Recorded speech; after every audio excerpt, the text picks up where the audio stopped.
This is Johnny and Jose with Tiger Bomb MMA, and tonight we'll be going over UFC Fight Night Santos versus Walker, giving you our whole predictions, thoughts, and commentary on these fights. But before we do that, we are just coming back from watching UFC 266. So we're going to give you a quick recap of our thoughts about that entire card. Starting with Jonathan Pierce defeats Omar Morales by submission. I was a bit surprised. I thought Omar Morales was going to do a bit more of what he did in round number one, at least for the half part, was just to outstrike him, counter, be a bit more forward heavy, but he didn't do that. He got submitted, which sucks. Matthew Semmelsberger defeats Martin Sano. Nothing unexpected there. I guess the only thing that I thought was a bit unexpected was that he knocked him out a lot faster than I thought he would. Nick Maximov defeats Cody Brundage decision. That was a little interesting just because although we didn't talk about this fight, I thought Cody Brundage had at least enough to make it a bit more competitive, but he got completely thoroughly whooped by Maximov, which in reality didn't even look all that great himself, which kind of shows you what Cody Brundage is all about. Jalen Turner defeats Uros Medic. Did not disappoint Jalen Turner. I plus money on Jalen Turner to win, easy money. Talia Santos defeats Roxanne Modafferi. I'm a little surprised she didn't knock her out, but she did exactly what we thought she was going to do. Chris Daukaus defeats Shamil. He knocked him out 3 times. So he knocked him out in the first round, knocked him out in the second round, then knocked him out again with follow-up punches in the second round again. So the only concerning thing was that Shamil was getting off on punches on Chris Daukaus, which was like, oh crap, that's not good. Which back in my mind, I'm like, oh, don't tell me this is the night that Chris Daukaus gets his big head and he tries to, like, I don't know, take his punches, but no, he luckily landed those nasty hooks and straights and then knocked him out. Dan Hooker defeats Nasrat Hakparast. Wasn't too surprised there either, even with the wrestling. Next fight, I think we both have some opinions on this one. Merab defeats Marlon Moraes. I had multiple parlays with Merab to win in this one, and I even had one straight for him to win by a decision. So when he got dropped in the first, I'm like, shit, now I need to finish if he survives it, which eliminates that bet. And then not only does he finish the fight, but in that first round, I was like, what the fuck? Like, Marlon 10-8s Merab, and then Merab comes back in 10-8s Marlon in the same round. What the fuck was that, man? That was insane. I was surprised they didn't get fight of the night. Cynthia Calvillo gets TKO'd by Jessica Andrade. Hate to say it, but she quit, which we'll discuss quitting a bit later. And then Curtis Blades defeats Rosenstrike. Boring fight. Curtis didn't seem like he really wanted another crack at the top of the heavyweight division because he needed to finish Jairzinho, but he did not seem too keen on that. And Jairzinho, he went back to his typical ways, just kind of waiting and holding back. He did land a nasty knee that closed up Curtis's eyes, but too little, too late. He couldn't really do anything. Most of the fight was him on his back. Robbie Lawler defeats Nick Diaz. This is one of the other fights that I got wrong, where I picked Diaz to win. Jose, you picked Robbie Lawler, and you were absolutely right. He destroyed Nick. It was competitive for, the first few rounds. Maybe the first round was, I would say, the most competitive, but Nick just, it was a heartbreaking type of performance. He did not look like himself. He wasn't throwing the middle fingers, nothing like that. Then he pulled a Nick Serra and didn't get up, which come to your conclusions about what Q word that correlates with. Shevchenko defeats Lauren Murphy. Oh, I got nothing there. And then Volkanovski defeats Brian Ortega. This is the third fight I got wrong. So I went in total 10 out of 13, which, Jose, you went 10 out of 13 too, with slightly different picks. But yeah, that was insane. I picked Ortega to win. I thought if he snatched the neck up, it was over. And he snatched the neck up. And Volkanovski basically spit in my face and said, go to hell. Because he on 2 occasions, the third occasion, which was the I believe it was a anaconda choke that he could not get because of the cage being there. There was 2 tight submissions that Volkanovski completely willed himself out of, which was like, damn, like that was the moment I'm like, oh shit, I fucked up. Because yeah, Brian, like, it's not even saying Brian's submission skill, like him being tired and he couldn't get the squeeze, like that's some bullshit. He had the squeeze. Volkanovski is just on a different level right now. He's just so like he refuses to lose, which is awesome for him. So congratulations to Alex. We'll begin our card with a fight short notice: Alexander Hernandez versus Mike Breeden, taking place at lightweight. And the odds are, if I can find them, they're floating around the minus 300, minus 400 for Alexander Hernandez, which would make him like a pretty hefty favorite. Come back on Mike Breeden, roughly around plus 240, plus 300. And as always, I do research on these guys. I'm like, is there a way for this underdog to win? And I watched whatever bit of tape I could on Mike Breeden. He's fighting out of Kansas City Glory MMA and Fitness, which, raises his stock a little bit. Maybe they can come up with a game plan to defeat Alexander Hernandez, which, he is very physically imposing. He's very fast, but he's a bit of a head case. And when he's losing fights, he loses fights. Like if he's losing the first round, I don't think he's going to win the rest because he just kind of gets in his own head. But they're pretty evenly matched. 5'9" for Hernandez, 5'10" for Mike Breeden. Hernandez with a 2-inch reach advantage over Breeden. And overall similar records: 10-3 for Breeden, 12-4 for Alexander the Great. And I think the odds are right. I think Alexander's going to just walk through him.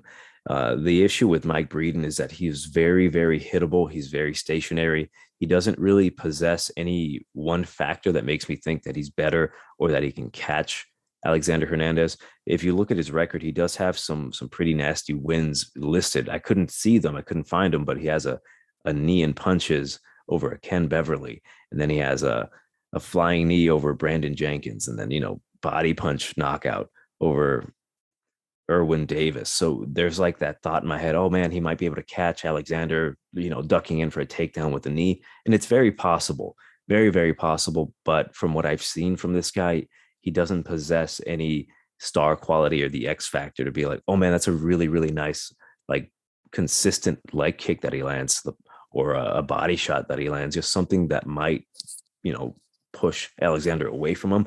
Um, it is, I would say, a pass for me. I wouldn't bet this one whatsoever. If maybe you want to take a prop bet, maybe Alexander to win by knockout, or maybe to be safe by decision, whatever you feel comfortable with. Maybe wait till the weigh-ins to see how they look. If Mike Breeden even makes weight, we'll see if he's fight ready. But yeah, man, betting that kind of money on Alexander Hernandez to win with like so many unknown factors, with the way he fights sometimes, his fight with Thiago Moises. I'll bring this one up because the dude thought he won that fight. Like there was no way he won that fight. He was getting thoroughly whooped. He was backing up too much. He was getting hit too damn often, and he was very like visibly upset in the cage. Like, oh, I got robbed. Like, no, man. Like that kind of mentality is not good for a young guy like him. 29 years old, with all the talent that he has. I'm not touching this one, but yeah, I'll go with Alexander Hernandez. I'll be safe and say by a decision. He's the type of guy that if he can't get you knocked out in the first round, I think he kind of gets in his own head and he'll try to go with the path of least resistance. So I'll go with him to win by a decision. Yeah, this is a very risky fight. I think in betting terms, I think Alexander's going to pull it off. Just looking at his record alone, he's alternating wins and losses. So if we go by his record, he's set to win. Just so happens to be a guy against the guy who's making his UFC debut. So I think Alexander has enough to at least win 2 rounds. Just in case Mike either comes in strong in the first round or has a very productive third round. I think Alexander's going to live up to his nickname for at least 10 of those minutes somehow. Um, yeah, I would say this is almost a coin flip fight, but uh, I think Alexander's got enough experience to pull it off. So I'll go with Alexander, but I'd stay away from this one betting unless you want to unless you want to include it in like your $1 Hail Mary parlay. Our next bout at bantamweight, we've got a fight between Shanna, the Shanimal Young, and Stephanie Egger. And this is another one of these fights that you Shanimal. should It's a probably stay horrible away from. nickname. What, the Shanimal? The Shanimal, yeah. I mean, she does fight like a Shanimal, man. Uh, I'm fairly confident. And well, actually, I'll give you the odds. The odds currently have it at minus 130 for Young, comeback on Egger plus 100. And I'm fairly confident that Shanna Young should win this fight, mainly because of her striking. And I didn't know too much about Shanna Young until saw her fight Macy Chiasson. I actually bet Chiasson that fight. She ended up getting the decision win, but what I saw in that fight from Chiasson was like, what the hell are you doing? Like, this girl's coming in on short notice and she is like kicking you in the head repeatedly. Shanna Young came to fight that night. And there's a lot to like about Shanna, even though she might lose this fight, but I'm fairly confident she'll win, and I'll explain. But her striking was so like Wonder Boy esque in there. He's not what she's not Wonder Boy, but it was like, oh man, she's throwing that side kick really nice. She throws that lead left head kick like beautifully, and that could land and that can hurt a lot of girls, especially if they don't see it coming because it's very fast. There's no wind up whatsoever, and her wrestling is not too bad either. Her takedown defense against Chiasson was fairly impressive. It was close. I just remember thinking like, man, I might lose this bet, and I'm never betting Chiasson again, and I never have, at least for now. But for Stephanie Egger, going back and watching her fight, her UFC debut against Tracy Cortez, she is a judo black belt, which, it concerns me. This fight is probably going to be very, very, very close. And it is going to come down to if Shanna Young could stay on her feet and just dictate the pace, throw those kicks to the body, maybe hurt Stephanie Egger with a head kick. It could go her way quite well. But Stephanie Egger, with these types of fights, these girls are relatively, the same. They're both in their 30s. I will say I was going to say the height advantage would go to Stephanie Eggers, but looking at it, she's actually got a 1 inch height disadvantage, but she has a 3 inch reach advantage. So I will be interested in seeing these two ladies like face off to just kind of gauge them. But Stephanie Egger, as I mentioned, judo black belt, did not look too great against Tracy Cortez. She was able to, dictate the pace, take her down at will. She looked very slow, very hittable. Man, it's one of these concerns that I have is that yes, Shanna Young does have the better striking between the two, but just one takedown and Shanna Young not being able to get up is a problem. I'm staying away from this one, but I think Shanna does have enough to win this one. I think she's a rightful favorite based on what we've seen. I think that striking really does deserve a bit more, compliments, because for a girl in the 135-pound division to strike like that, yeah, I got to give her some props. So I'll go with Shanna Young to win this one by a decision. If not, maybe even a knockout if she can just pull off a sneaky head kick. But safe bet, Shanna Young decision. Yeah, this is one of those fights you want to stay away from completely. This is your quintessential women's MMA matchup where they're equally as horrible. Yeah, man. I don't know who's they're going to be. It's going to be similar to the Atlanta Falcons versus the New York Giants this week. They're gonna battle it out to see who's the bottom feeder in the division. If you have to make, I'll say if you have to make a bet, bet on who's going to win the next presidential election. Stay away from this one. If I have to make a pick, I'll go with Shanna Young. But yeah, anybody who tells you that they're confident that either one is going to win, full of shit. Because both of these ladies are at the very, very bottom of that division. Yeah, this is a fight definitely stay away from. I mean, you can watch it because they're, they're not bad looking, I want to say. But other than that, this fight has zero value for keeping you entertained otherwise. So stay away from it. Next bout at flyweight, we've got Antonina La Pantera Shevchenko versus Casey King O'Neill. And currently the odds on this one have it at Casey O'Neill minus 210. Come back on Shevchenko would be plus 175. That is the only time you'll ever see plus money on a Shevchenko in your life. But yeah, this one is it's crazy. It's interesting to even talk about. I think most people have their opinions on who's going to win this one, and they're not wrong. Casey O'Neill has come into the UFC and just progressively looked better and like leaps and bounds. I doubted her with Laura Procopio, and then she proved me wrong. And she, oh man, the best way I can say it is like from you remember The Walking Dead with Negan, and he's like, I just slid my dick down your throat and you thanked me. I'm just like, that's what she did to me when I bet Laura Procopio. I thought Laura was gonna like dominate her on the ground, and yeah, the pure whirlwind that was Casey O'Neill on the ground and on the feet, just oh, it was a bad feeling. I'm still coughing from that. I was like, damn, like, ugh, like I was so confident. I was like, yeah, there's no way she's Procopio's going to dominate her on the ground. She's a black belt. And yeah, she submitted the black belt for Antonina, man. She came into the UFC. I hate to say it based on just her sister's reputation. She's lost to multiple people that she really realistically should have beaten. Like she should have beaten Roxanne Modafferi, but she lost to Roxanne. She just could not, stay on her feet. Caitlin Chukagian completely dominated her again on the ground. Andrea Lee, man, I was at that fight. I was at that fight with the Chandler versus or Oliveira fight when these two ladies fought. Andrea Lee was on a horrible losing streak and frankly unwarranted losing streak. I thought she had won some of those close fights, but she thoroughly dominated Shevchenko on the ground. It's really difficult for me to tell you that Shevchenko is going to win.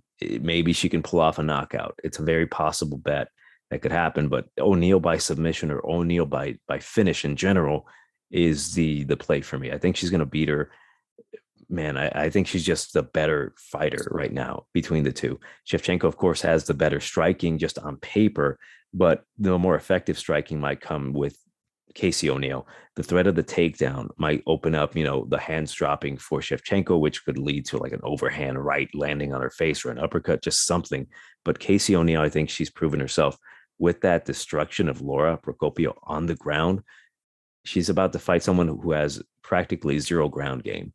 And yeah, it might be an easy night for Casey. So we'll see how this one turns out. There's a possibility, of course, of a huge stunt to be pulled by O'Neill because Shevchenko does have some attributes for her. She does train with her goat sister, but yeah, O'Neill should easily take this one. So I'm going to go realistically, I think a submission because Shevchenko getting punched on the ground, I think she has enough wherewithal to kind of move around and protect herself. But I think Casey, being the grappler that she is, just a slick submission artist, she might be able to slip her hand under the neck and just start cranking away. So I'll go with Casey O'Neill to win.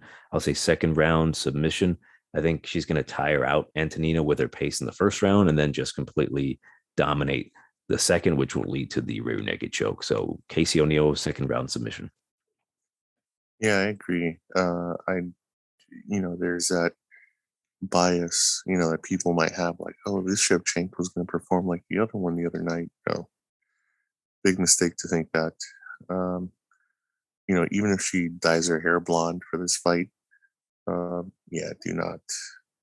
I think this is another fight you want to stay away from, just because there have been, she does have her moments where she's like, oh, she's a turtle on her back, and then the next fight, all of a sudden, she's like the female Colby Covington or something. Which is, yeah, she's like hot and cold. So I don't know, maybe it's hormonal on her end, where she feels fine one fight and she feels like not fighting the next fight or something. I don't know. I don't know what her deal is. Yeah, and I'm not sure how she isn't at Valentina's level, considering she trains with her, probably lives with her, she travels with her. So I'm like, what's her deal? Where's why doesn't she have the same skill set? That's weird for me. Or that's weird to me, I should say. Considering Nate and Nick, they have the same skill set. They're like, oh yeah, that makes sense. But why does not, makes zero sense. And why does she have the Muay Thai hump when Valentina doesn't? It's also a question I'm yearning to learn the answer to. I'm also going with Casey. I think she's gonna be able to mix it up. In this fight, yeah, I don't think Anthony. Yeah, very, very, very strange to me. I don't understand why she doesn't have the same grappling, same sort of ring octagon control that her sister has. Very weird. So I'm also going with Casey, but I would stay away from this one as well. It's women's MMA. Next bout at welterweight, potentially fight of the night, Nico the Hybrid Price versus Alex Cowboy Oliveira. This one is going to be crazy. This is a coin flip fight, just based on how both of these guys fight. Anything can happen. Both of these guys could get knocked out. Shit, it could even be a double knockout. I am looking forward to this one. Currently, the odds are minus 130 for Nico Price, comeback on Oliveira, plus 110. Oh man, this one's it's hard to call because both of these guys are insane finishers. Both of these guys have very similar attributes. They're both, tall guys that throw kicks up the middle. They're both long dudes.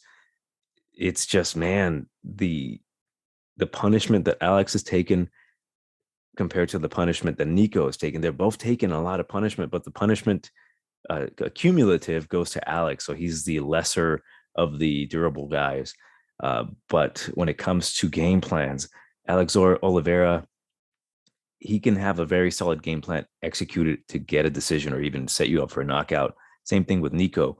But Nico is the type of guy that if he senses something, he might go after you a little too wild, get clipped and dropped and finished. These are bad attributes for both guys, but these are the exact same attributes that makes me love them and would not miss their fights. This one's really tough to call, but realistically, the way I see this one is I think Nico is just right now, he has less miles on him. And I think he has, I don't know, just a bigger will to win a fight, especially him coming off of a loss to Michel Pereira, where he actually came back and he won the third round. So Michel got exhausted after beating his ass, came back, won the third. Can Alex do the same? Maybe Alex can win the first two rounds, but will he get exhausted? He does, tend to get a bit tired at the end. Man, I am not certain about this one. I will go with Nico. I think right now his awkwardness, his power, his strength will translate well in this fight. Again, Alex has taken a ton of punishment, but it's anyone's fight to win. I would say the safest bet is it won't go the distance, depending on what odds you'll get. But I'll have to make a pick. I'll go with Nico to win. Just gut feeling. I think he's recently fought a lot tougher competition. I know he what's his name? Cowboy, he lost to Shavkat, and Shavkat's been incredible. But I think consistently Nico has fought way better competition. He actually looked really good against Luque until Luque and stopped him by closing his eyes shut. But yeah, damn. And then he lost to Donald, or I guess he went to a decision with Donald, a draw. Shit like that makes me like not want to pick Nico, but I'll go with Nico to win. I'll say, oh man, I'm gonna say a second round knockout. But yeah, be careful with this one. Yeah, this one's tricky. This one's definitely a coin flip fight. And it's only a coin flip fight because Nico Price, he's very inconsistent. He trades, his record is similar to, some of these other fighters where, he kind of alternates wins and losses or even draws. So this fight is either set to be a draw or a win for him, just based off of that. But looking at Cowboys Oliveira's record, he's lost to guys like, Nicholas Dalby, Mike Perry, Gunnar Nelson, Jensen Medeiros, who are very similar to Nico Price in fighting style. So I would say Nico Price is probably going to get the decision just based off his style and Cowboys, Cowboys record in general. Shavkat aside, I would say Shavkat and Randy Brown aside, I would say um, Nico Price is probably gonna have the volume here in this fight. So I think that's gonna probably win him the fight. Just the overall volume, because Cabo Oliveira has been in the UFC for a long time, and yeah, he's definitely lost to guys similar to Nico Price. So I think it's going to be his fight, but very close. You never really know. But I would personally stay away from this one as well. It's too close to call. Our next bout at bantamweight, we've got two guys returning after long layoffs. We've got Turbo Alejandro Perez versus Johnny Eduardo. And the odds on this one are, wow, that's ridiculous. Perez is coming back currently at a minus 225, and Eduardo's at a plus 175. I don't know how those odds make any damn sense. I think they're just banking on the fact that Eduardo is 41 compared to the 32 for Perez. I see no value in Alejandro Perez whatsoever. I know he trains at AKA. I haven't been able to see too much from him. Like I tried looking his stuff up on Instagram to see if he's posted any videos. Nothing really concrete. I will say Johnny Eduardo looks in shape to fight. Even though he's 41 years old, he does not look it whatsoever. And I honestly see more value on the Eduardo side, being that he is a devastating Muay Thai striker despite his age, right?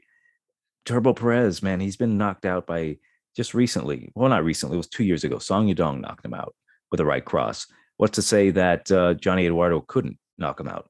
Um, yeah, man, it's I'd rather not pick a fight. I'd rather not bet on this fight. But if I had to, I think I'd go on the Johnny Eduardo side, just because again, he looks ready to fight.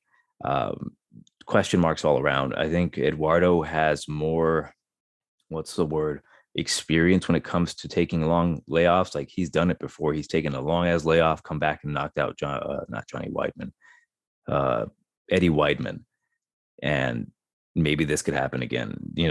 Alejandro Perez isn't the greatest boxer. His takedowns at the time of watching tape weren't great. He was just more of like a stand and bang type of guy, and his boxing wasn't even that great. I think his fight with Eddie Wineland, that was his last win, which was 3 years ago. It was like too close to even say that he definitively won that fight. I mean, he landed some punches, but it wasn't anything significant that would have caused me to say, yeah, he definitely won. I'll go with Johnny Eduardo to win. I think he can win this one by a knockout. The only thing I have an issue with Eduardo is, of course, he's old, and his game plans sometimes are kind of shit. Like his last fight 3 years ago against Nathaniel Wood, he was piecing up this Nathaniel Wood, like destroying him on the feet, and then he goes for a takedown and gets submitted. And I'm like, come on, man. But yeah, I'll go with Eduardo. I think there's some value on him, especially at those dog odds. So I'll go with him to win by a second round knockout. Yeah, this is another this I would say this card has a lot of these coin flip fights, man. I think this is another close fight, and I agree. I think, well, I shouldn't say I agree. I think I'm actually going with hard to it's hard for me to say it, but I'm going with Turbo reluctantly. Uh, Even though he's lost to his last two fights, he lost to Song and Cody Stamen. I think he's maybe had enough of a layoff to come in, kind of fresh, maybe. Because he's actually had less of a layoff than Johnny Eduardo. And Johnny Eduardo, he lost to Nathaniel Wood and Matthew Lopez in the last two fights. I mean, his last win goes back to 2016. He beat Manny and Breeden. That's crazy, man. He hasn't. Yeah, these fighters, dude. Yeah, he's 41. Sure. I think this guy is probably on his last leg in the UFC. I think he may be out. Losing three in a row. Well, actually, I should say both of these guys. I think Alejandro Perez, being the younger guy, I think he has maybe a couple. I don't think either of these guys belong in the UFC, but I think Alejandro Perez probably has another fight or two left in the UFC, depending on his contract and how well he does. But I think he'll get. I think Turbo will get the decision here. It's going to be tough though, because they're pretty, I guess, say evenly matched in terms of skill um, and physical attributes and not whatnot. Tough to say, very tough call because Johnny Eduardo could very well get a submission or something Let me from remind this you guy. something before, because I forgot to mention. Johnny Eduardo is Jose Aldo's striking coach. I think everyone has to bring that up. I didn't want to, but does that change your mind? If he was 31, sure, but being at 41, we've seen how these older guys, and he's a striking coach. It's not like he is Aldo. You know what I mean? Because it could be like, oh sure, oh yeah, Faraz. It would be like Faraz Sahabi coming into the UFC. Like, yeah, this guy trained GSP, so he's gonna come in and dominate all these guys just like GSP did. No, it doesn't work that way. Yeah, he can. Yeah, I mean, you can tell guys how to strike. You can be very very good at holding mitts or whatnot. Um, but Aldo's a different beast whatsoever. He's the. I think he's one of the anomalies in his gym. So good luck to Johnny. But Alejandro Perez, I think is besides the name Turbo, which reminds me of that Power Rangers movie. I think maybe that's the bias. I'm going with this fight. I think he'll get. I think he'll get the razor sharp decision or split decision in this one. But either way, this is another one to stay away from. Man. This card has very. I think they did a good job in terms of matching up these guys with similar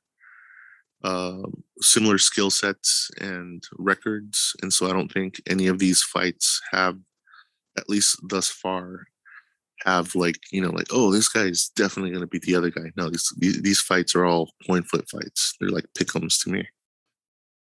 Our next bout at lightweight, another one of these really close fights. Jamie Mullarkey versus King Cage Devontae Smith. And the odds currently have it in favor of Smith. He is at a minus 160 compared to Mullarkey coming back plus 140. And this one is another one of these fights, man. Like, I can't definitively tell you what's going to happen just based on certain factors of these two guys. Jamie Mullarkey came into the UFC. They gave him some pretty tough competition. Brad Riddell was his first fight in the UFC. They had a crazy fight of the night. He cracked Riddell and nearly finished him, but Riddell's Riddell. He's going to come back. Firas CM basically completely dominated him on the ground, which is weird to say. And then he knocks out Kama Worthy. This is one of those moments I'm like, man, I think Mullarkey can pull this off. He can probably crack Kama Worthy. And he ended up doing that. Unfortunately, I bet Kama Worthy to win. Uh, I know. I was like, oh, this one's close. Here's what I keep saying about Jamie Mullarkey. There's a lot of fighters in the roster, and there's a lot of fighters he's going to fight that are way better than him everywhere.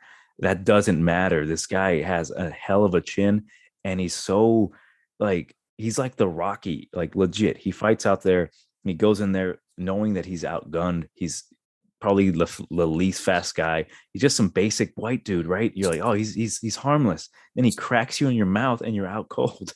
And that's exactly what happened with Kama Worthy. Kama Worthy was the better jiu-jitsu fighter. He was the better, I wouldn't say striker because he got knocked out, but like technically he had better attributes striking. He was a stronger guy, and none of that matters when you're getting left hooked in your mouth.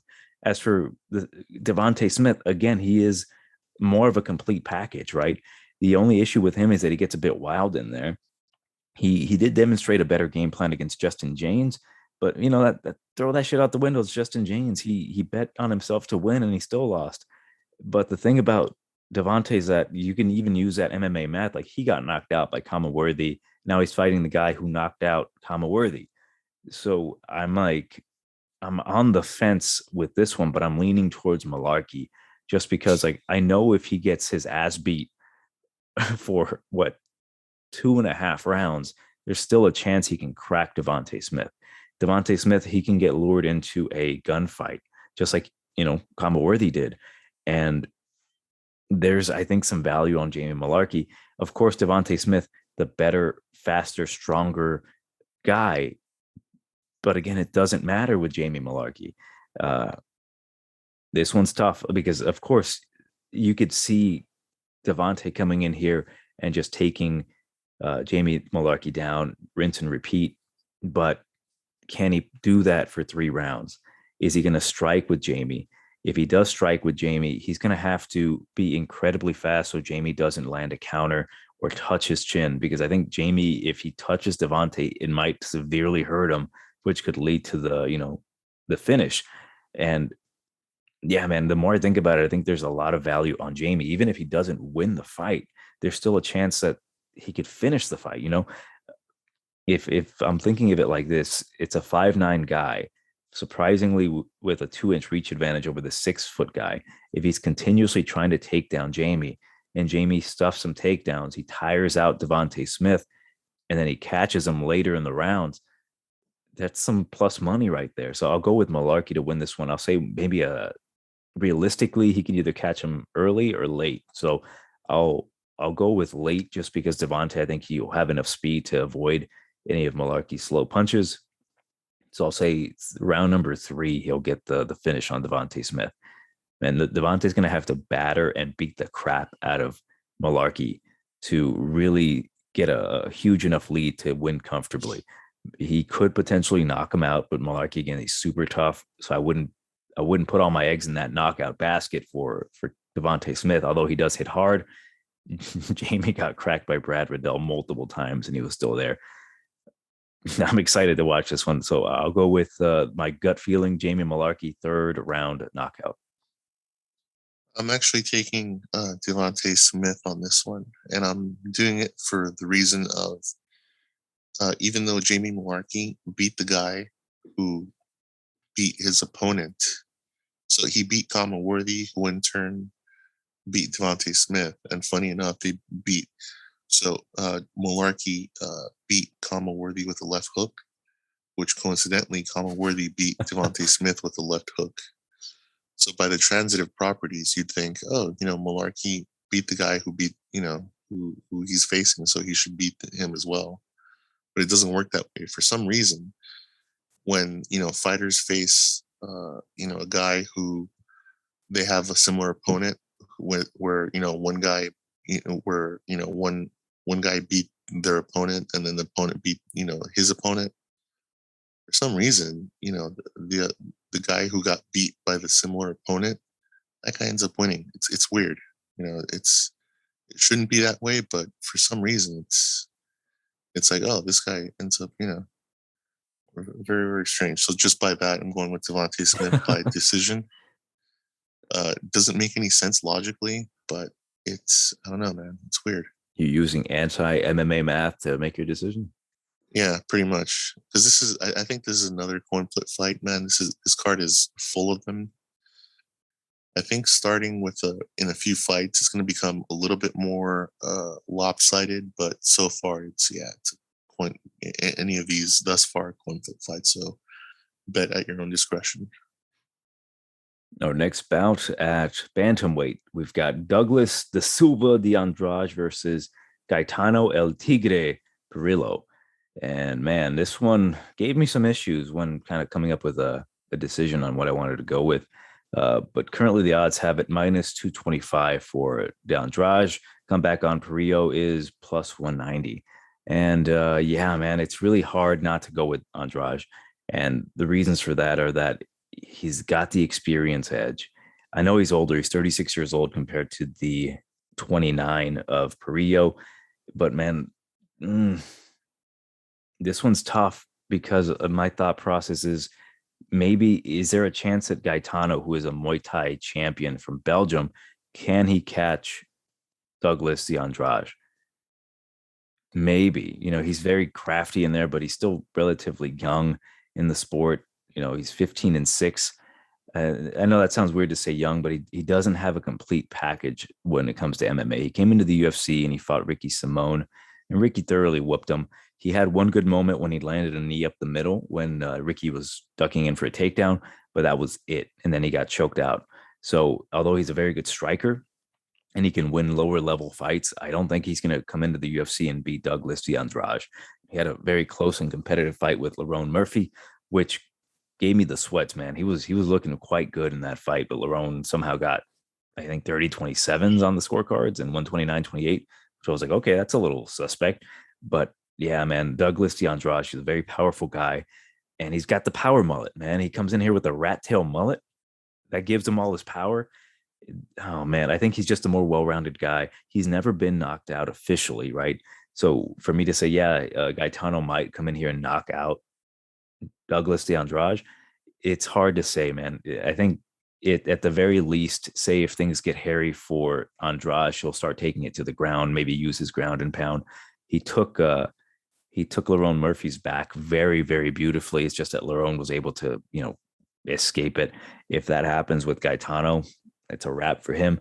I think there's more, I don't want to say value, but smart money would be Andrade. But yeah, I think Andrade being the stronger guy, get that rear naked. So I'll go with Andrade to win. I'll go second round submission. Yeah, I'm going with Andrade by submission as well. And it's basically just due to him beating the two GOATs, Hernan Barao and Marlon Vera. This should be a oh man, this one's. I mean, it's somewhat of a coin flip fight. I mean, we have yet to see Gaetano's ground game. So a lot of these Muay Thai guys, they don't come in with the best, at the very least, ground and defense. I think Fiziev's maybe one of the only exceptions. But really, I think that's the biggest X factor at this point. We have yet to see Gaetano's scrambles, at the very least, defense and how he deals with that sort of thing. So before that, you have to give De Silva sort of the what's the word? Not the benefit of the doubt, but I guess to a certain extent. Don't want to over analyze this because there's still too many questions. There's more questions than answers at this point regarding Gaetano. So you just got to go with Andrade, not just because of the last name. You think he's gonna have heavy hands and slam this guy like his female counterpart. I don't know. Maybe they're related somehow, but gotta reluctantly go with Andrade for now. But this is another. I think it's going to be a fairly close fight. Yeah, I'll go with Andrade for decision for now. I think the next fight's a little bit more clear cut, or it starts to get the water starts to get less murky, starting with the next fight. Our next bout at bantamweight, Karol Rosa versus Bethe Correia. I'm calling her Rosa, not Hosa. Currently, the odds have it at minus 350 for Rosa, come back on Correia, plus 260. And as you mentioned, things get a little bit clearer in the waters. Karol Rosa should win this one anyway. She really wants to win it. She's been leveling up since her last loss to was it Gaetano? What's her name? Melissa Gatto, with that nasty little Kimura trap that she got subbed with. What really can I say? Is there a chance that Bethe could win this one? I don't think so. Like her shot to winning a fight against an up and coming prospect was Pani Kianzad, and it did not work out well for her. As we just recently saw, Rocky beat Pani, and I thought that would have been the game plan that Correia could have really implemented with Pani. Had she won that fight, maybe the odds on this fight would be a little different. Bethe is still in there despite her age, being 38 years old. She's fought basically everyone in the division, and Karol Rosa at this moment, the 26-year-old has really been leveling up. Her takedowns are really solid. Her top game is solid. Just her striking is good. The leg kicks are very, very good. I can see Karol winning this fight just throwing leg kicks. like her legs are massive, and those kicks have a huge impact at this moment, right? There are going to be girls that are going to give Carol a lot more trouble down the line. Betch is not going to be one of these girls. If she gets in any trouble, let's just say Betch just goes balls to the walls, pitbull style, and just starts swinging punches, and maybe one connects on Carol. I think Carol has the wherewithal to take it to the ground. The girl's very, very strong at 135 pounds. They're essentially they're 5'5" each. It's just that Carol has the longer reach, and again, she knows how to use that leg kick. Very, very solid. So I've got Carol to win this one by a decision. It's probably going to be one of my parlay picks, so I'll be adding her in a couple different picks. Which, man, and saying that out loud, I'm putting a female fight on a bunch of parlays. Maybe I should reassess my life, but I've got Carol to win this one by decision. Yeah, I've got Carol to win as well. I think Betch is on her last legs maybe in the UFC. She is not UFC caliber, never has been. She's yeah, man. She's never really bothered leveling up. You know, she has the same skill set that she has, that she had when she was beating Shanna Baszler. Shayna, is it Shanna? Shayna? Whatever. Yeah, way back when, before she got humiliated by Ronda Rousey. Yeah, Carol's gonna wipe the floor with her. I think this is probably maybe the last time we see Betch, unless they decide to either throw her a bone or match her up against another up and coming contender. But yeah, going with Carol here by decision at least. Well, I think we all know what's going to happen to Betch. She's going to be the next person to beat Paige Van Zandt and bare knuckle. Oh, that's right. Yes, bare knuckle. Bare knuckle. Here we come. Our next bout at lightweight, we've got a fight between Joe Soleki and Jared Flash Gordon. And interesting bout, man. This one is fascinating because Jared Gordon's moving back up to lightweight after, missing weight against Danny Chavez. Now he's fighting a pretty solid contender in the lightweight division. Currently, the odds have it in favor of Soleki, minus 140 for him. Come back on Jordan, plus 120. And without doing research again, I thought Joe Soleki was the clear and cut favorite. I'm like, yeah, he's going to win this one. What is Jared Gordon really going to do to stop the onslaught that is Joe Soleki with jiu-jitsu? And then I rewatched some tape because, you get a little starstruck, like, oh my God, he submitted Austin Hubbard with a rear naked choke standing. Like, that's incredible. And then, he decisioned Matt Weidman. And then you're like, and then he went to a decision with Jim Miller, and you're like, maybe I should reassess this fight. The Jim Miller fight was concerning because Jim Miller actually controlled him on the ground from top, and then Joe Soleki pretty much did the exact same to Jim Miller, and they just controlled him on top and avoided the submission game from Jim Miller. So what was concerning about that particular fight is that the veteran really gave Joe Soleki a tough fight. And I thought Joe, coming off of that win against Austin Hubbard, whose jiu-jitsu looked great, I thought he was going to not destroy Jim Miller, but just make it more decisive. Like, yeah, I am the better younger guy now, old man. And it wasn't the case. And then he looked exhausted come like the second and third round. Like, he was able to get it out, but he did not look fresh whatsoever.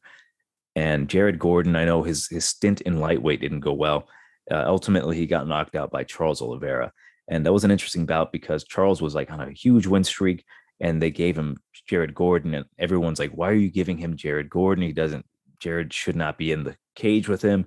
And it was correct. He should not have shared the cage with him. He got knocked out by the jiu-jitsu man at that time, not knowing what Charles would eventually become, which would be lightweight champion of the world by knocking out Michael Chandler.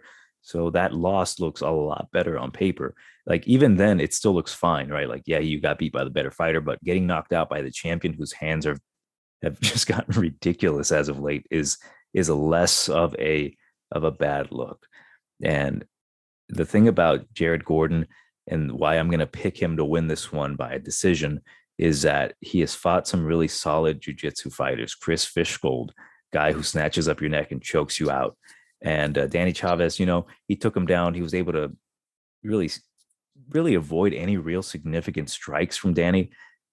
Man, I think being on the Jared Gordon side is maybe the smart play because Jared, his jujitsu is solid. He's training out of the Renzo Gracie Academy. He's not a slouch on the ground. He knows what he's doing. The only possibility of him losing is maybe getting caught. But man, Jared Gordon is a tough son of a bitch. He will go after you. I think just the overall grittiness and experience that he has is going to be the deciding factor. Joe Soleki, I know he's good on the ground, right? Like there's always a chance, but I think Jared Gordon, if he takes him down and just outweathers the storm on the ground, as long as he doesn't get his back taken, I can see him just punishing Joe Solecki, getting him exhausted, possibly even getting him out in the later rounds because Jared Gordon will not get tired. Of course, he has to make weight. That's one thing to look out for. But I think I'm on the Jared Gordon side to win this one by decision. I think if he makes it a gritty, grimy fight, and Joe doesn't really seem to know how to handle those. Like the fight with Jim Miller was like an eye opener. Like maybe like Joe needs a little bit more polishing before we can start seeing him as like maybe a possible top 10 or 15 or shit, even top 20. Yeah, it's a interesting one, but I think I'll go with Jared Gordon. I think there's more of an upside to Jared. I think he will fight for your money. Joe, I think although he will try to fight for your money, I don't think his mindset is all there yet. I don't think he'll be comfortable striking with Jared Gordon. If he tries going for takedowns and they don't land, he will get more exhausted. And I think Jared will put a pace on him and maybe eventually break him. But yeah, I'll go with Gordon to win this one by a decision. It should be an entertaining fight. We'll see if Joe has made some proper adjustments for Jared Gordon. But I think right now, on paper, I think Jared Gordon should take this one. Yeah, I agree. I think he's got a better what's the word environment around him. I'm not sure how good Jimmo or Salty Dog Jiu-Jitsu is. I'm pretty sure it's fairly it's fairly passable, I guess. But to your point, yeah, he's that fight with Jim Miller, he should have dominated him, but he didn't. I felt he almost ended up like I think it's Roosevelt Roberts who got dominated by Jim Miller. Yep. Or one of those guys. He almost ended up like Roosevelt Roberts, so that's not really good look, because you're supposed to be, or maybe just Jim Miller. I don't know, something about Jim Miller, man. I really like him, but yeah, I think this fight, I think Gordon should be the grittier guy. I think he'll be able to grit his way to a victory, but it's close though. It's close. I mean, I honestly would say it's Joe Solecki's fight to lose because I think he has the better skill set, but it's just about him like showing up that day and implementing it. Because you could have 1,001 skills, but if you don't have the right mindset, the conditioning and whatnot, it's just not going to work. And so I think at this point, from everything we've seen, I think Jared is going to pull out the decision, possibly even the TKO. Who knows? Depending on how aggressive he is and maybe how not aggressive Joe Solecki is. But this is another, I think, personally, coin flip fight. I would stay away from this one. And before we begin the main card, please like, share, subscribe, leave a comment. Love reading those comments. Love getting shit talked to us. But this last card, the 266, was pretty solid for us. Very profitable. You in particular, Jose, you did very well. You turned $100 into what, 1,000?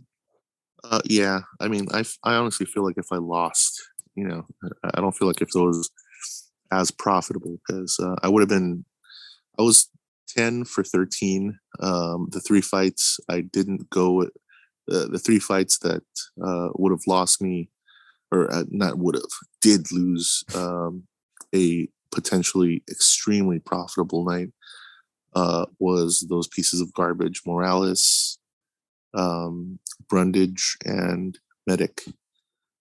Had not been for those three pieces of garbage, I would have been perfect. But it was a super close night with the Dvalishvili. Oh boy. I was like, clenching during that fight.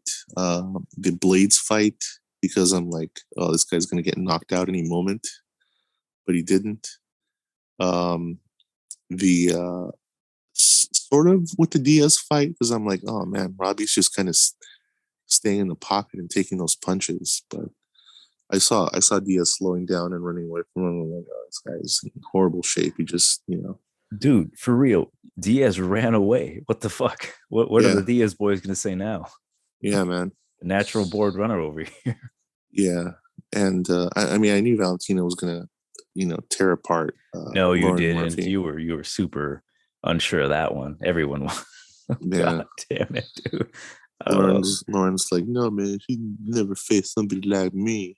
And I was like, are you kidding me? Faced everybody like you.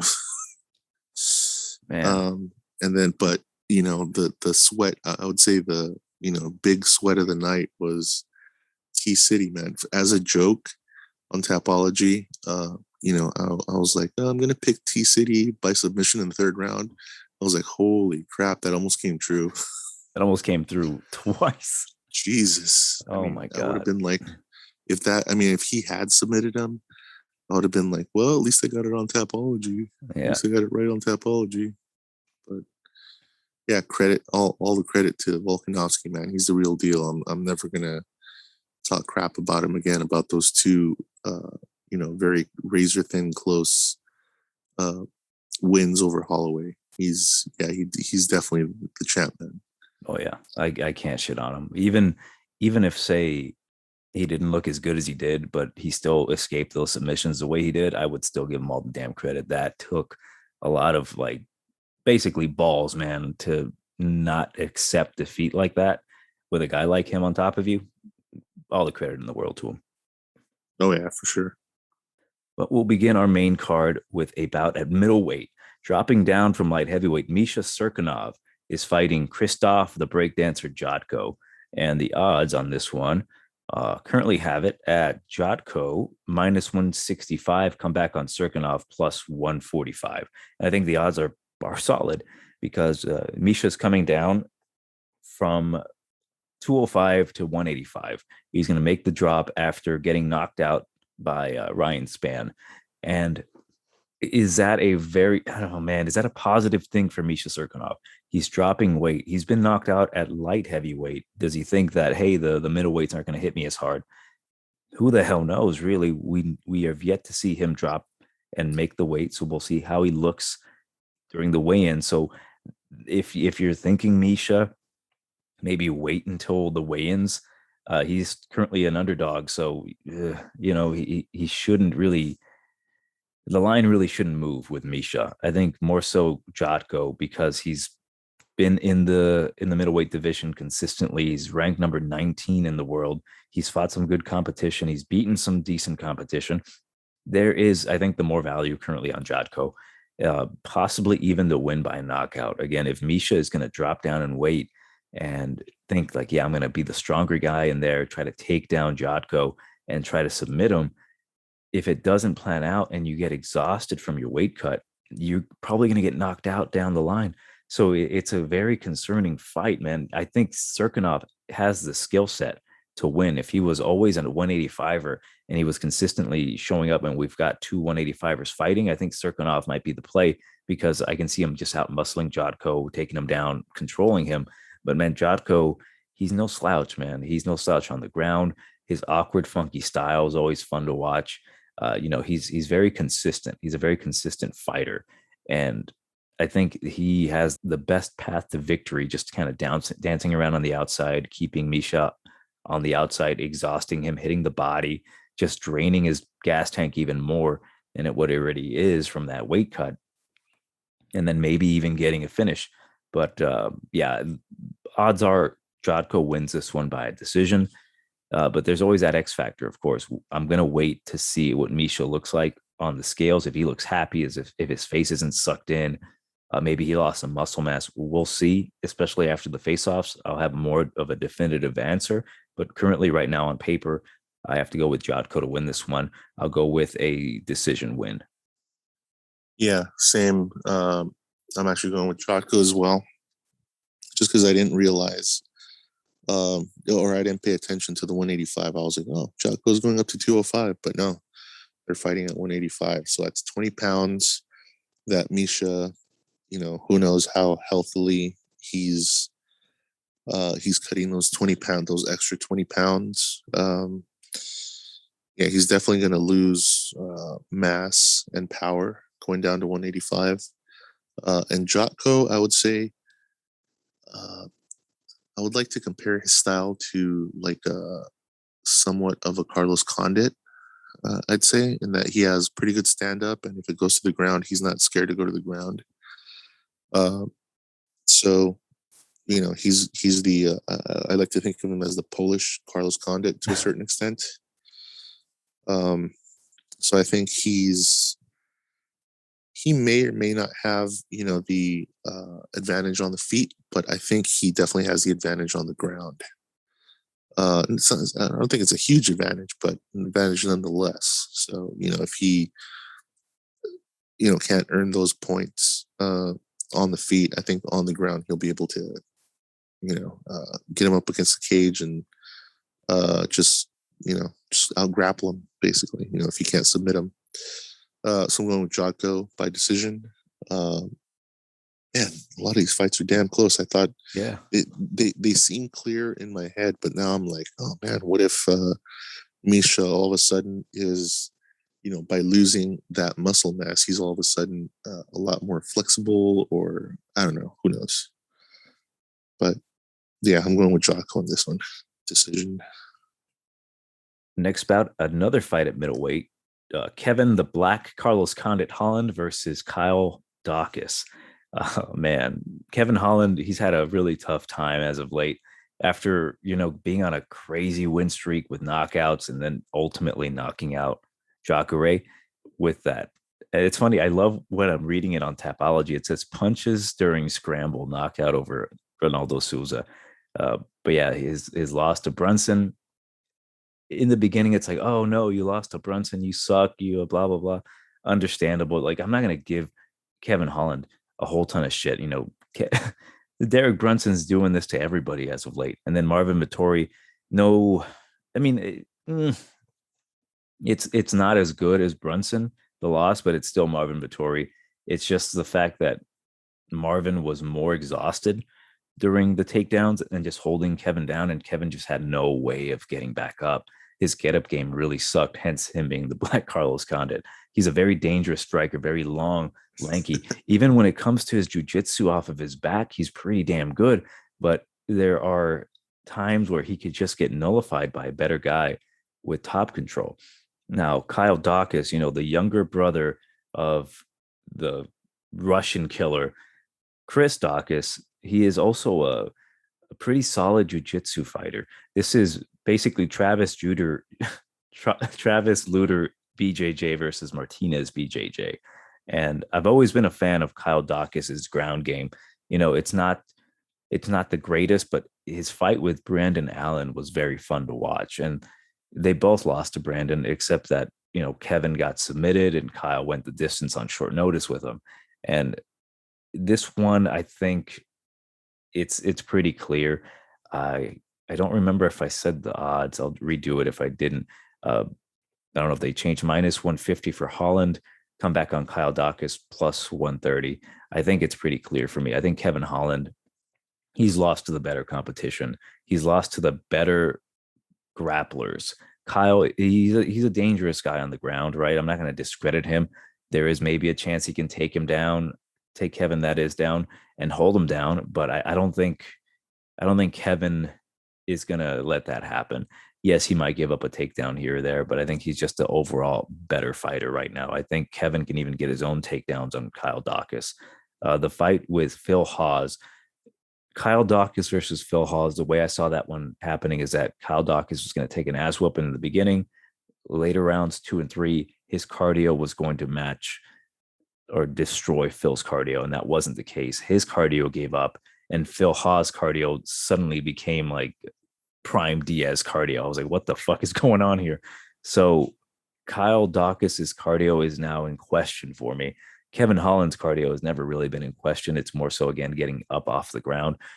realistically, yes, Kyle can maybe hold down Kevin for at least 2 rounds, but man, I don't think Kevin is going to let that happen. Kyle is not the level of wrestler that Derek Brunson is, or the level of grappler that Vettori is. So I think it's pretty clear for me that Kevin Holland's going to win this one. Potentially, I will say I think the safe route would be a decision because Kyle is tough, and I don't think he'll let himself get submitted. And if he's able to take punches from Phil Haas, I'm pretty sure he can take punches from Kevin Holland. So I'll say Kevin Holland wins this one by a decision, at the very least 29-28. But I think Kevin is the play here. Yeah, for sure. Let's not get it twisted. He is not his brother by any means. Kyle is not. Shit, he just fought last night. Chris. Chris. Yeah, man, it was such an insane night of fights. I forgot his name. Yeah, Kyle's not Chris. He's not going to light up Kevin Holland on the feet. Kevin's going to have the advantage on the feet. I hope he's got his head out of his ass and, doesn't. Not that, it isn't entertaining to watch him talk crap in the middle of the ring, but he's got to focus, because if he's going to be stupid, as stupid as he's been his last few fights, he is going to get booted out of the UFC. Doesn't matter how good he can potentially be. He's got to show how good he actually is. So on the feet, I think he's going to light up Kyle, and then Kyle's going to want to take it to the ground. But I don't think Kyle is, like you said, he isn't as dominant of a wrestler as Blonde Brunson. I think he's more of maybe a younger, white, not as dominant Jacare. So if anything, in my head, I'm looking at Holland, having another Jacare type knockout on the ground from his back or something, like knocking him out with a jab from the ground in case he's on his back or something. I don't know, some weird, highlight or something. But I think this is Kevin Holland's fight to lose. Hope he's not, too stupid, as he's been. And let's hope he's trained, at least some wrestling. So if, Kyle tries to take him down, he can counter and get top position and rain down some elbows or something. Let's see if Kevin Holland is bothered leveling up. Well, I forgot to mention Kevin Holland's been trading with the great Johnny Big Rig Hendricks, former welterweight champion of the world. So that's obvious he's training his wrestling. So we'll see how that pays off. Yeah. So, by training, I thought, he was juicing in the locker room with him or something. No, he was having a pretty shitty steak with him. I was going to say he was. I was gonna say he went to his steakhouse and ate, and Hendricks has been juicing his steaks. So, he's like, hey, I didn't know, man, it was a steak. So when he comes back, test positive for what is it, EPO or some shit. He's like, no, man, I just had a steak. My favorite Johnny Hendricks quote ever is that when he had his issues with the weight cutting, he said, I've got it under control. I can still have the burger. I just can't have the fries. I'm like, oh, Johnny. What? Yeah.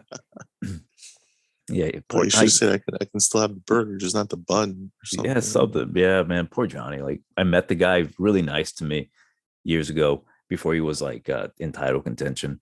But damn, like the grace, the fall from grace from Johnny Hendricks, man. He lost to Dakota Cochran in a bare knuckle boxing bout. I'm like, dude, poor Johnny. So hopefully some good can come from this. Their team up of Johnny Hendricks and Kevin Holland. It'd be nice to see Kevin Holland's wrestling improve tremendously. Yeah, I was gonna say, hey, Kevin Holland, go to Dagestan, but I don't know how well he would be received in Dagestan. Yeah, let's just leave it. If you catch my drift, man. All right, moving on. Co-main event. Why is this a co-main event? Aspen Ladd versus Macy Chiasson. And currently the odds have it in favor of Aspen Ladd minus 200, come back on Chiasson plus 170. And this was supposed to happen some time ago. I think, what was it? Chiasson got injured back. It was another fight night, but yeah, it was some time ago, earlier this year. And yeah, now they're matched up again. This one is, I don't know what to say about it. Is there a chance that Macy could catch Aspen? Possibly. Macy, both of these girls have the same similar game plan, except that I think Macy's more willing to trade on the feet. Aspen's more wanting to take it to the ground. Macy's ground game is more focused on like ground and pound, and Aspen similar, but I think she's more willing for a submission. And if you compare Lena Landsberg, uh, Aspen Ladd took Lena Landsberg down, ground and pounded her out. Lena Landsberg decisioned Macy Chiasson. Macy's very green, even still, despite her wins. She uses mostly her physical advantages, being 5'11" in bantamweight with a 72-inch reach, and she uses that well sometimes. It's just that, again, she gets put in certain positions where I'm just like, what the hell is this girl doing? And yeah, she is training at a Fortis MMA, and she is leveling up. I don't know, man. I'm thinking it like maybe Macy's leveled up so much that she could beat her previous self. But Aspen Ladd, man, she hasn't been in the cage for about almost 2 years. Her last win was against Yana Kunitskaya, where she viciously knocked her out in the third round to get that win. Uh, Tough, man. I really, really don't want to have to break this one down just because it's women's MMA, and these two women, they're not the best. I know Aspen's number 5, but realistically, what is she going to do? Is she going to fight Amanda Nunes? Like, she's not good enough to fight Amanda Nunes. Neither of these two girls are. But realistically, you could at least make a decent enough hype package for Macy Chiasson. Like, hey, she's one of the taller girls in bantamweight. She's very Louisiana tough. I can maybe buy into that, but Aspen Ladd, like, what are you going to say about Aspen Ladd fighting, not Valentina, but Amanda? Like, yeah, you can't really say much. Aspen Ladd, she's very skilled, and I think she's the better fighter compared to Macy. But Macy, she does possess the physical attributes that could make this fight a lot closer. And if she wants to stay outside and strike and just counter wrestle, she might win. It's so damn tough. I know previously I had Aspen Ladd to win this one by just domination, which she still can. I think on paper she again is the better fighter, but being that this is at bantamweight and a women's fight between two girls that realistically can beat each other in any night, it's really difficult to make a decision. I will probably do a dog or pass. Like, on paper, I think I'm going to choose Aspen Ladd, but if I do make a pick or a bet, I should say, I might put a bit of money on Macy to win at those odds. But my official pick will be Aspen Ladd. I think it's going to be a very close fight. I think it will go to a decision. We'll see. I'm not confident in either of these two girls, but if I had to gun to head pick one, I'll go with Aspen Ladd. I think she's definitely beaten the better competition. Yeah, I'm going with Aspen Ladd by decision, only because I have to make a pick. But I would stay away from this. I mean, if you call me or tell me that you're thinking about betting on Aspen Ladd or placing a bet on this fight, including it in a parlay or whatever, what I'll tell you is, do 100 push-ups, 100 squats, 100 sit-ups, and go run, a couple miles, and see how you feel afterward. That'll probably clear your head and get that whole get your degenerate tendencies in order. You should not be placing Aspen Ladd, or at least she on paper she should be the favorite, but then again, it's going to be David versus Goliath to a certain extent here, because Macy Chiasson, she's going to use her broom-like arms and legs to maybe dominate her. This could be Stefan Struve situation where Macy's not going to be able to take advantage of her lengthy arms and legs. Could very well be Aspen Ladd's going to play Mark Hunt to Macy's Stefan Struve. and she's going to, just knock her out, one punch knockout and walk away or something. But yeah, I mean, just because I have to make a pick, I'd say Aspen Ladd because, as you mentioned, she has fought better competition. But it's hard to say, man. It's women's MMA. Anything could happen. So, betting wise, uh, I would say if you do have to place a bet, or if you feel like you do, uh, this honestly, this card as a whole isn't a very good, uh, or very, it isn't very good in terms of, there being big mismatches or clear mismatches. There's a few, but um, yeah, this is like a very coin flip, coin flip matchup card in general. This matchup being no exception. But if you do have to place bet, I would say the better bet would probably be the over. I think this is going to go the distance. It's only 3 rounds, so they can't. I don't think you know Aspen or Macy can either knock out or submit each other. I think they're just going to go the distance. So do that. Don't bet on either side.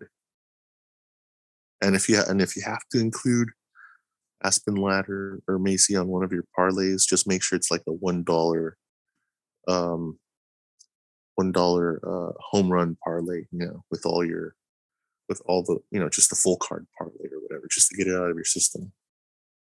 Our next bout, main event of the evening at light heavyweight, Thiago Marreta Santos versus Johnny Walker.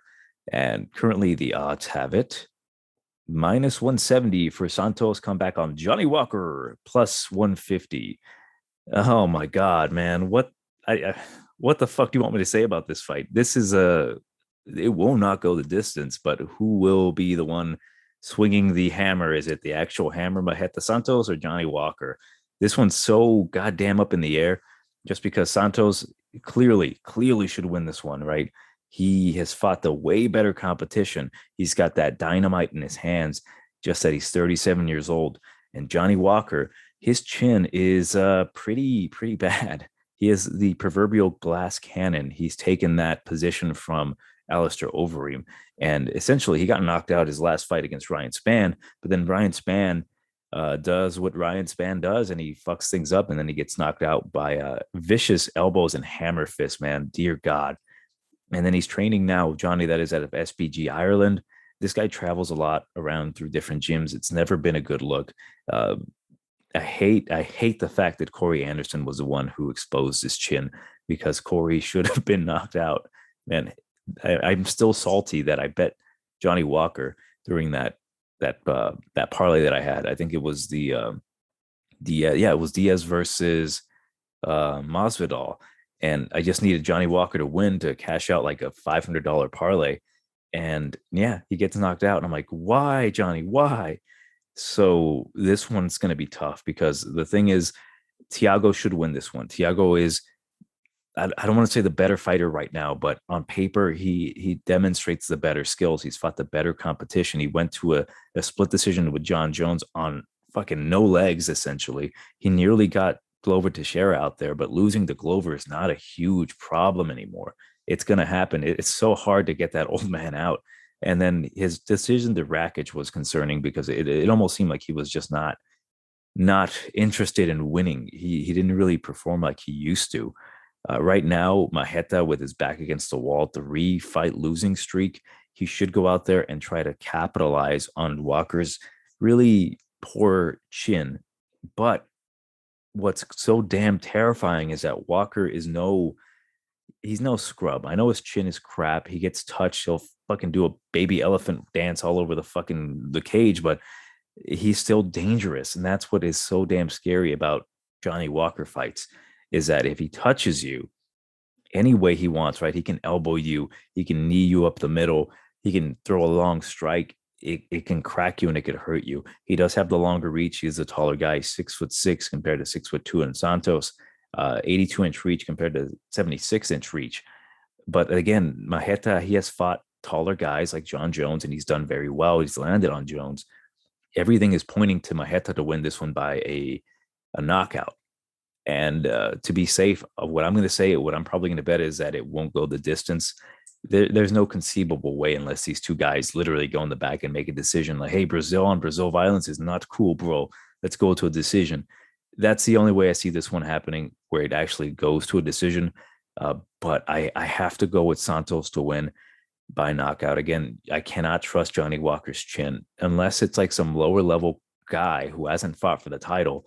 Maybe I'll pick Johnny Walker to win by knockout. But the way he's been fighting lately, he's not showing anything other than just being a powerhouse knockout guy because he's not doing well on the ground. He has a shitty gas tank, shitty chin. It's just that overall, like his stats are basically maxed to 100 with the knockout and the power, just that everything else is like way to shit. So I'll go with Santos to win just based on the fact that he is the better fighter. His girl's pregnant, so maybe that'll motivate him to get that that bonus money. So Santos is my play to win by knockout. I'll say round number one. I think it goes either one of two ways. Either they're super conservative in the first round just because they're trying to feel each other out, which is very uncharacteristic, which would lead to maybe going over the 1.5. But realistically, the under the 1.5, I think is going to happen. I think one of these guys is going to like flinch the wrong way, and then the other guy is going to just bull rush, and something's going to happen in that massive exchange. But I'll go, fuck it. I'll still go round number one knockout for Santos. But dear God, oh my God, I'm not confident in it whatsoever. Even though on paper he should win this one, again, I might just put most of my money on it won't go the distance.